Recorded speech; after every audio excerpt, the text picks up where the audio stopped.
In the previous session, we talked about ecological protection and Soil China's efforts in restoring nature.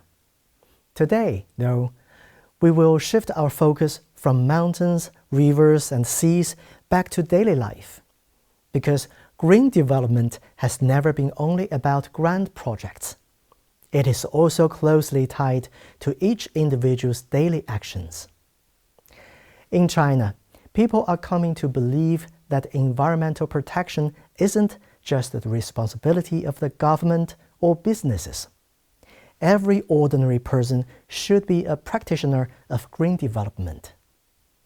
People are starting to learn to save resources, pay attention to environmental protection, and gradually develop moderate, frugal, green, and low-carbon lifestyles. This change didn't happen overnight. It grew slowly from the small, everyday choices we make. Next, I want to tell 3 stories to show you the green changes happening in the lives of Chinese people.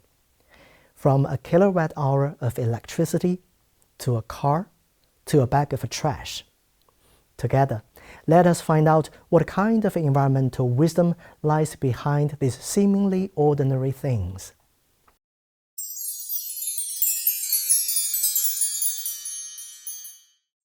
We are now looking at Green Electricity Certificates, or GECs. They are a clever tool China uses to build a green consumption trend. Imagine this. When you turn on a light or charge your phone, how do you know if the electricity comes from coal or solar power?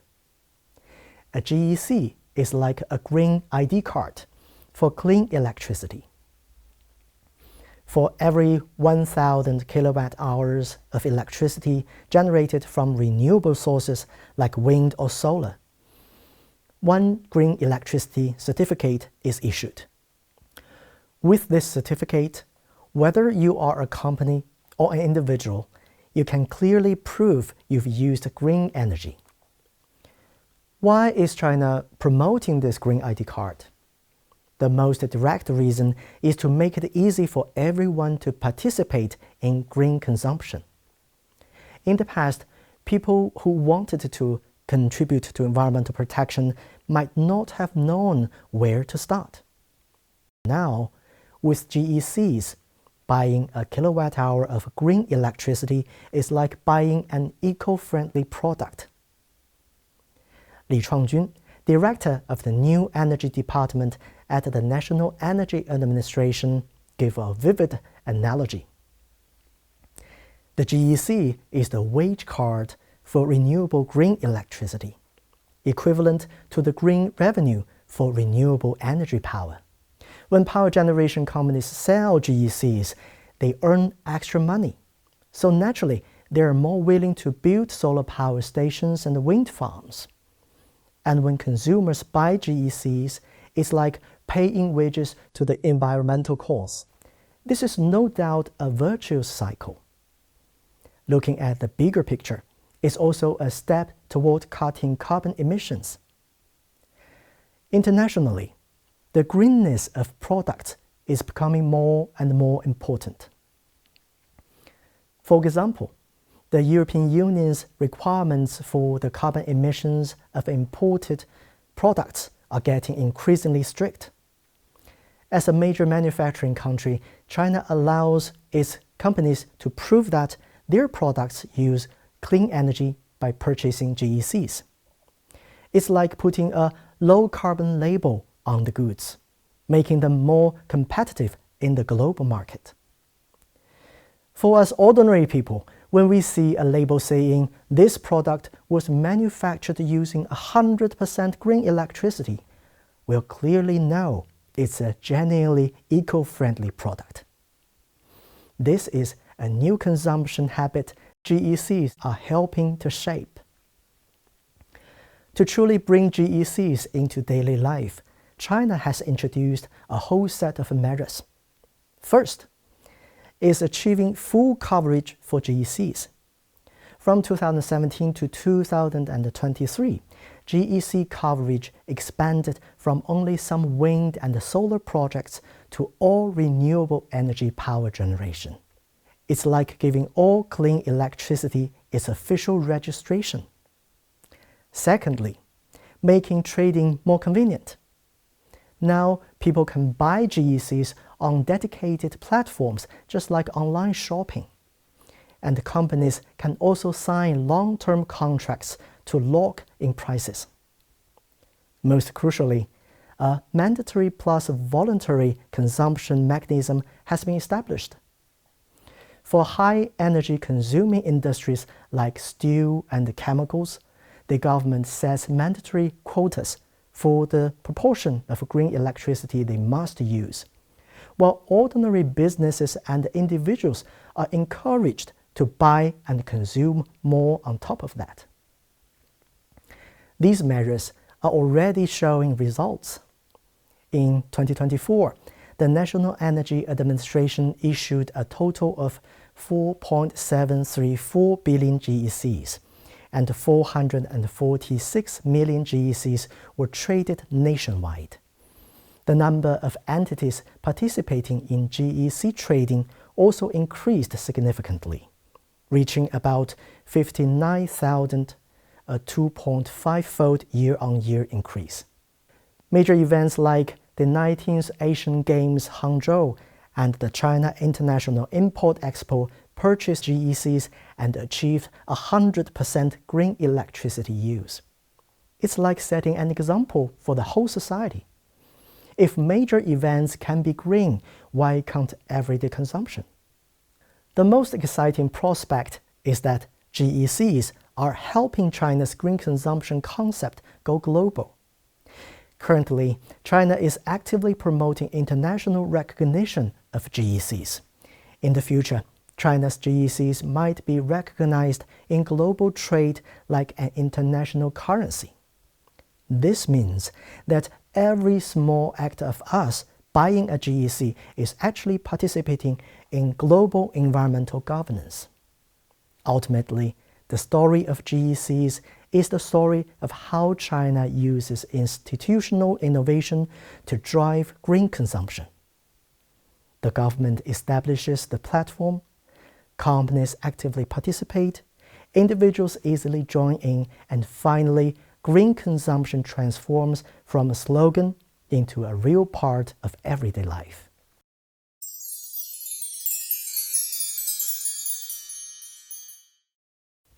While GECs are a system set up to encourage green choices, the market itself is also creating real-life products that make green consumption popular. A perfect example of this is the rise of new energy vehicles, or NEVs. Unlike traditional fuel-powered vehicles with typically blue or yellow plates, China's NEVs have green license plates. Green plate cards are becoming a popular choice for Chinese consumers and the symbol of green consumption. Green consumption means that when consuming, we prioritize products and services that are more friendly to the environment.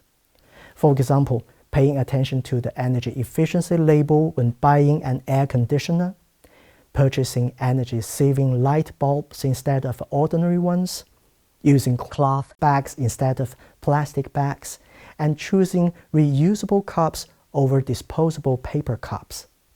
From an environmental perspective, green consumption uses fewer resources than traditional consumption and creates less waste and pollution. In 2024, China's annual production of NEVs exceeded 10 million units. Starting from 2015, both production and sales have ranked first globally for 9 consecutive years. In July 2024, the penetration rate of NEVs in China exceeded 50% for the first time, overtaking traditional fuel-powered vehicles. The widespread use of NEVs reduces dependence on traditional energy sources, lowers tailpipe emissions, and is highly significant for improving air quality. In terms of economic development, rising consumer demand for green products encourages enterprises to invest. This drives green technology research and development and production, advancing the economy's green transformation. The rise of the NEV industry has not only boosted key parts like batteries and motors, but also led to related areas such as charging infrastructure and battery recycling. More importantly, the incentives for green consumption turn environmental protection from a concept into action. Li Haifeng and her husband live in Jiaxing City, southeast China's Zhejiang province. They commute about 1,500 kilometers monthly.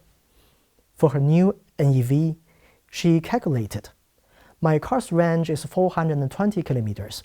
A full charge needs 44 kilowatt hours. At 0.3 yuan per kilowatt hour, it costs just 13.2 yuan.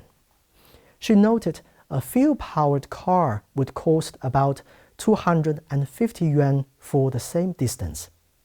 This saves her over 10,000 yuan in fuel costs yearly. To bring NEVs into more homes, policies first focus on lowering purchase costs. For example, when Li bought her car, she received a direct government subsidy of 20,000 yuan.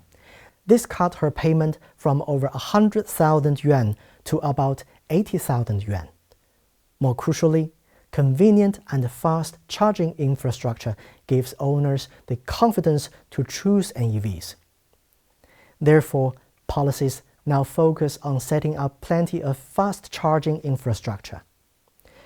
For counties and towns lacking charging access, the government also increased investment to install more charging points.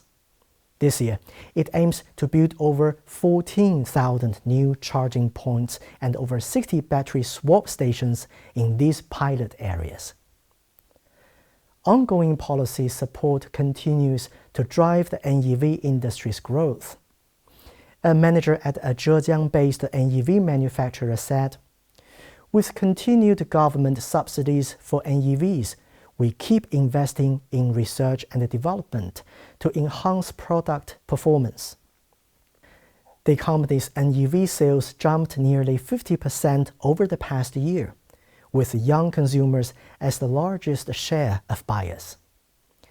This policy enterprise consumer virtuous cycle is propelling China's transition from a follower to a global leader in green technology.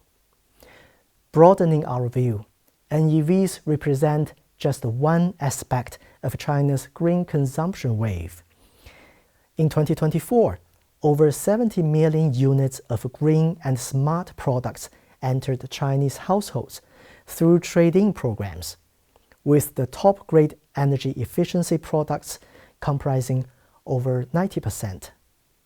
Additionally, young people are driving an equally remarkable second-hand revolution. On Xianyu, Alibaba's second-hand goods platform, daily transactions now surpass 1 billion yuan. In 2023, over 100 million users posted on used items there. According to Alibaba's data for the 2023 to 2024 period, Xianyu users' participation in second-hand trading and recycling reduced emissions by 6.594 million tons, which is equal to the carbon emissions generated by the annual electricity consumption of 4.53 million households. And with that, we see China's 1.4 billion consumers driving a green revolution, embracing new energy, choosing efficiency first, and feeling a second-hand boom among youth.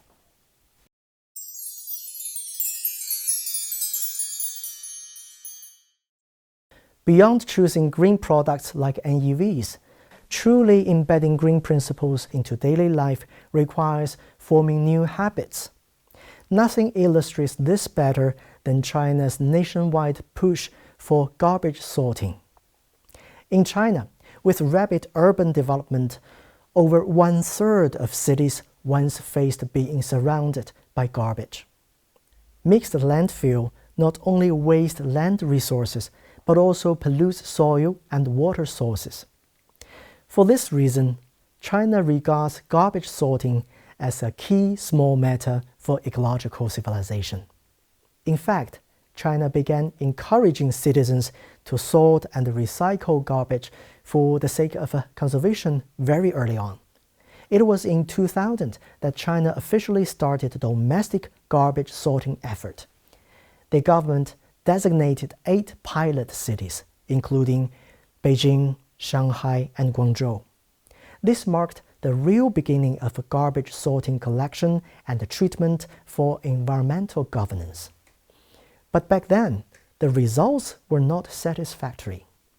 Often, recyclable bins were filled with food scraps, while food garbage bins had plastic bottles and cardboard boxes. The true nationwide mobilization began around 2020. At that time, cities like Beijing, Shanghai, and Shenzhen successively introduced policy regulations, pushing garbage sorting from an advocacy to a legal obligation. As of now, 21 provincial-level administrative regions and 173 cities have enacted local garbage sorting regulations. Before these regulations were introduced, most Chinese cities relied mainly on individual garbage collectors for recycling. They would collect recyclables from neighborhoods and businesses, sometimes for a small payment, sometimes for free, and then sell them to recycling plants and processing centers. Nowadays, many of these independent collectors have become part of the formal waste sorting and management system. This change is driven by urban development and is also the result of shifting habits among citizens. But changing habits is never easy. The government and social forces did a lot of work to help people develop green habits. The government's garbage sorting program focuses on solving practical problems. Take Beijing. It first upgraded 57,500 waste stations citywide to fix dirty drop-off points. Accelerated technological upgrades have completed renovations at 11 food waste treatment plants. Residents may now throw out bagged waste directly without handling dirty contents. Beijing also started large waste recycling services covering all city streets, providing free collection for old sofas or broken furniture when requested by phone or app. What truly makes sorting a part of daily life are the voluntary forces rooted in communities. In 2021, the Ministry of Civil Affairs started a special program that asked volunteer organizations to enter communities to guide and encourage residents in garbage classification. By 2024, over 20,000 volunteer groups nationwide had held nearly 250,000 garbage sorting activities. Smart recycling makes environmental protection more convenient and fun. 16,000 residential communities in Beijing are exploring smart recycling pathways. The city has currently deployed 640 smart recycling devices, recycling over 50 metric tons of recyclables daily. These devices are open 24/7. Residents scan a code to drop off recyclables and immediately get back 0.6 yuan per kilogram. After years of effort, people's mindsets and habits have changed. In Beijing, resident participation in garbage sorting has stayed at over 96%, and the satisfaction exceeds 90%. Over the past 5 years, the total daily volume of domestic garbage processed in Beijing has decreased by over 20%. The recycling rate of domestic garbage has reached 42%. Clean electricity generated from garbage treatment exceeds 3 billion kilowatt-hours, a 50% increase. Landfill volume has significantly decreased, with related carbon emissions dropping by nearly 28%. Garbage sorting is just one part of China's shift toward green lifestyles. Posters for the Clean Plate campaign are everywhere, reminding people to order only what they need and take leftovers home. The whole society is fighting food waste. Meanwhile, green transportation gains popularity. Nearly 200 million urban residents choose public transit daily. When people sort their waste, support the Clean Plate initiative, and choose eco-friendly transport, these daily habits collectively drive China's green transformation. Through today's stories, we can see three clear pathways China is taking to drive the transformation toward green lifestyles. Pathway 1. The government leads the way. The government steps in to make big environmental ideas something everyone can actually understand and participate in. Take GECs as an example. The government set up a system that both requires big energy users to buy green power and makes it easy for ordinary people to buy green electricity. Major events all use 100% green electricity to show how it's done. And schools teach children to treasure resources. Gradually, the idea that environmental protection is everyone's responsibility takes root. So, through effective policies and education, this big concept of ecological civilization becomes widely accepted.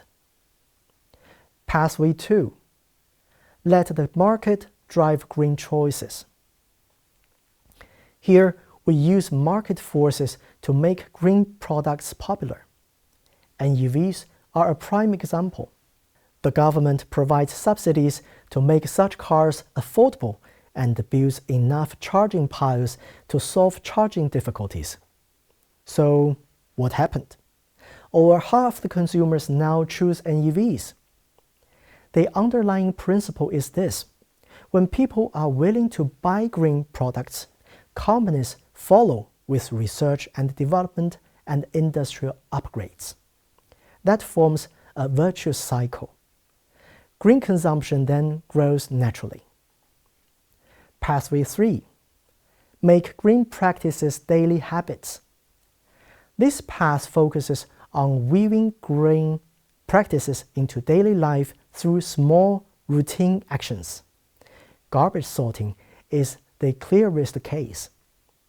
At first, people found it troublesome, but the government made garbage bins clean, and volunteers patiently showed people how to do it. Slowly, it just became part of the routine.